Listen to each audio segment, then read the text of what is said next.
రథసప్తమి రోజు పూజా విధానం, రథసప్తమి రోజు నైవేద్యం ఏమి సమర్పించాలి ఈరోజు మనం ఈ వీడియోలో చాలా క్లియర్గా తెలుసుకుందామండి. మీరు లావణ్యాస్ లైఫ్ స్టైల్ ఛానల్ని ఇంకా సబ్స్క్రైబ్ చేసుకోకపోతే తప్పకుండా సబ్స్క్రైబ్ చేసుకోండి. ఇక వీడియోలోకి వెళ్ళిపోదాం పదండి ఫ్రెండ్స్.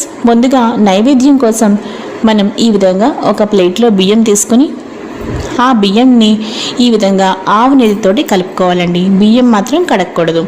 సో ఇంకా అలా పక్కన పెట్టుకున్న తర్వాత ఇప్పుడు మనం పాలు పొంగించాల్సిన గిన్నెకి చుట్టూ పసుపు రాసి కుంకుమ బొట్లు పెట్టి ఆవు పాలు పోసి ఈ విధంగా మనం బియ్యం వేస్తూ 3 సార్లు చక్కగా పాలు పొంగించాలి. పాలు పొంగించిన తర్వాత మనం కలుపుకున్న ఆ బియ్యం మొత్తం కూడా చక్కగా వేసి తగినంత వాటర్ కూడా పోసుకుని మనం పరమాన్నం తయారు చేసుకోవాలి. ఇక్కడ మీరు చూస్తున్నారు కదండి, పాలు పొంగించి చక్కగా ఈ విధంగా బియ్యం వేస్తూ పరమాన్నం తయారు చేయడం కోసం నేను ఇక్కడ అన్నీ సిద్ధం చేసుకున్నాను అనమాట.